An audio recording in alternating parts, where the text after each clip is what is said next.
Kerala is witnessing brutal mass murders since the beginning of the year. Murders have happened since the formation of the state, and murders have been there since the beginning of mankind also. But currently, it is the brutality of the mass murders in Kerala that shocks the society. In January, two such horrific incidents happened in the state. One was in Ernakulam district, to be precise at Cheyandamangalam in Ernakulam district. The second happened at Palakkad, Pothundi at Palakkad district. And the third one happened at Venyaramood in Thiruvananthapuram yesterday, that is 24th of February. As I said, murders are there in every society. There could be many reasons for that. Many murders happen because of the uncontrolled anger or emotional outbursts. They may not be well thought out murders, or there may not be conspiracies in many cases. Some could be the result of conspiracies. Some could be political murders, some could be instigated by religious reasons, etc. In Kerala, the current murders are not sparked by any such incidents. The police blames these murders on drug abusers. And there is another reason also. In some cases, indebtedness is another reason, because people in Kerala have a very high living standard. And to sustain that lifestyle, they don't have any job. The state doesn't provide any job. The state doesn't have any manufacturing industries. All we have is the is trade, and the state survives on remittance. So this is a very complex situation, and because of this, many people go and take huge loans, and eventually they find it very difficult to repay loans, and the accumulated interest could be very high. So they don't have any other option. They used to commit suicide. But nowadays, instead of committing suicide alone, they finish off family members also. So the society is showing signs of becoming a broken society. This is the painful thing. There is huge corruption in the society. Law and order has gone to dogs. The government is not bothered. Even the government itself is in huge debt. So things are very complex. Drug abuse is rampant. The state government itself has admitted it. But often they find to divert public attention. Let's take a closer look into the horrific emerging situation and the state of affairs in the society. Welcome to Insights. I am Hari Kumar. Let's start from the beginning of the year. The first mass murder happened at Cheyandamangalam. A, a criminal named Ritu Jain killed three of his neighbors. Actually, he wanted to kill another lady also, but since that lady was not, luckily, that lady was not at her home when the murder happened, she escaped. And that was the reason, was said to be a very simple thing, something like that. There was a problem between two neighbors. The dog of one of the neighbors used to cross or encroach into the property of other person, and the murderer was often mocked by the victims. The murderer said it was because of that he got enraged and he killed. We don't know whether everybody does that. If somebody else mocks you, you go and kill them. And the brutality, as I said, was the mark of the mass murder. He used a stick and beat to death. You know, the death was so horrific, and you beat them. The murderer beat his victims down. When they fell down, he stabbed and then hacked. It means the anger, the level of frustration and anger of the murderer. And that was an incident. Again, the police said the murderer was a drug addict. And in fact, he has been booked earlier for creating a ruckus in the area, then attacking neighbors. But the courts let him out on bail, and when out on bail, the police actually didn't take the complaint seriously because the one of the relatives of the victim said they had specifically complained to the police and written complaint filed written complaints to the police, but the police attitude of police was facetious. They didn't take it seriously, and eventual result is that the police is blaming on drugs. If that's the case, then who supplied him the drugs? Why didn't the police take action? If the police knew that drug cartels are active in the area, why didn't they take action? Then who should take action? Whose responsibility is that to take action? The police is silent on those aspects. This is one intriguing aspect of the actions of police in Kerala. They often blame the murders and other antisocial activities on drug abuse. In that case, why didn't they book this? Why didn't they stop? Why couldn't they arrest drug peddlers? Since nobody asked this question. Because in Kerala there is an ecosystem created by the government, left government, where they know that eventually if the police is blamed, eventually the blame will be on the shoulders of Home Department, and it is the Chief Minister Pinarayi Vijayan who is in charge of Home Department. So they will deflect the public observations, media observations. Media is under total control of the government. They don't go deep into the issues. Recently, a former editor of the Telegraph, Rajagopal, asked Kerala media whether they can show him even a single special story on the drug abuse in Kerala. I mean, why don't Kerala media follow up these drug cases?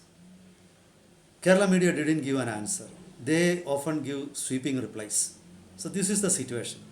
Let's go to the second mass murder that happened in Palakkad. Chentamara, who is a non-criminal, he had earlier been accused in murder case.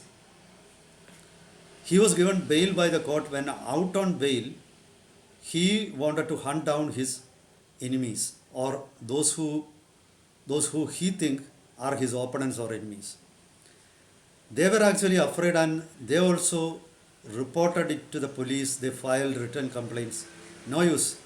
The police was not bothered. And eventually the murderer had his wish. He brutally finished three of his neighbors, and that is the situation. He took refuge in forest. He was hiding in forest. When he came out, police arrested him. This is the second thing. The third one that happened at Venyaramud in Thiruvananthapuram district yesterday surpasses brutality of the earlier two.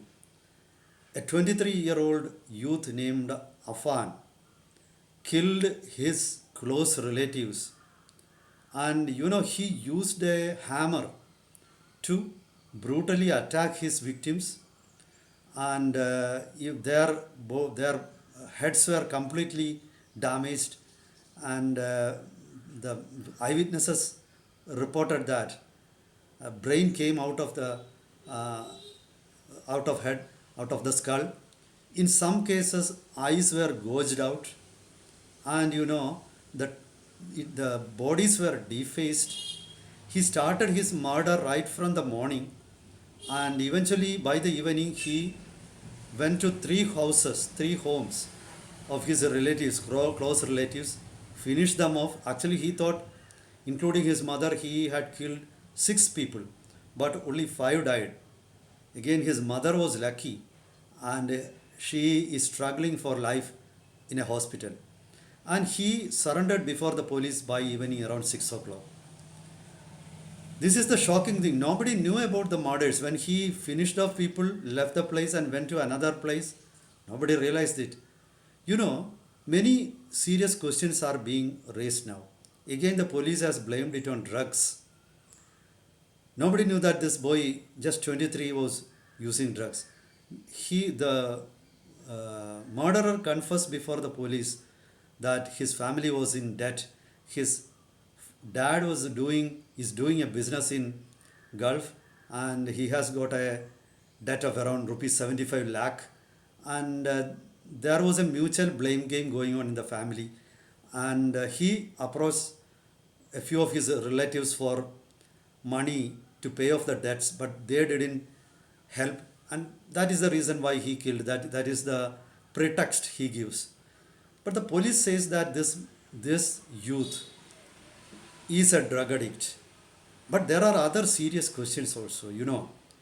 He killed five people and attacked his mom in the same manner. All of them were beaten on head with a hammer, and he defaced them. So many people have raised the doubts that he might have got some training also. Otherwise, will one person, one innocent youth, just a 23-year-old youth, be able to commit such heinous crimes? When you kill he killed his brother, a 13-year-old child who was very close to him, and he used to take him out on a two-wheeler, even when he went to mosque. So, what made him commit such brutality on this brother, this young child who was his dearest? So it means that this man might have been trained in killing. Otherwise, how could a person do such cold blooded murders? Was there any organization in which he was a member? Or if it was just a drug abuse, was he involved in drug related crimes? Was he who supplied him drugs? The very intriguing thing, as I said earlier, police will never give us details about the drug peddlers. If some drug peddler had given those guys, I mean Jayan of Cheyandamangalam and Afwan of Thiruvananthapuram, drugs, then what prevents police from investigating the people involved in supplying drugs to these criminals? What prevents police? Is the police afraid that if they follow up, eventually that will end up in a political leader or very strong people, and police will have to backtrack? Is it because of that aspect that they refuse to investigate into such areas? Actually, the observations of police in all these cases raises many doubts. In the case of Afwan, he doesn't have any criminal antecedents. He was never reported to in any crimes. One of those killed includes his love, his lady love also. So this is shocking. Why people are turning to this? Has the society become a broken society? The peculiarity of Kerala society is that it's a make-believe society. There is immense hypocrisy in the society that we are a civilized society. We are number one. This is a tagline being spread by left in Kerala. They say, unlike North India, unlike other states, Kerala is different. We cannot commit such murders. They say that even while admitting that the number of drug-related cases registered in India in 2024 was highest in Kerala, they will find a way to justify even that also, glorify even that. They would say that in Kerala the police is very vigilant and they go after each and every issue, and that is why the number of cases are high, not because such incidents are not happening in other states. So this is a very peculiar mindset, and you deny the crimes or the contradictions in the society. You deny the problem of the society. You are always in a mood of self-denial. You are indulging in moral grandstanding, sanctimonious society. This actually the left should be blamed for this. And entirely left has brainwashed the society into a peculiar mindset. And there are no values in the society. The left never discusses current social issues. They will invite your attention on what happened in 19th century when there was feudalism, or when supposedly there was Brahminical hegemony. So they divert the attention of society to all those issues and eventually create a smokescreen and hide behind it. And the result is, day by day, the seriousness of crimes is increasing, brutality unheard of in the past is surfacing, drug peddlers are running their business at their will and pleasure, but still the government is in a self-denial mood. The government says nothing is happening, everything is hunky-dory. So this is why, if you don't admit that you have a problem, then how will you seek the remedy? Let's see how things will turn up in the coming days. Meet you with updates. Till then, goodbye.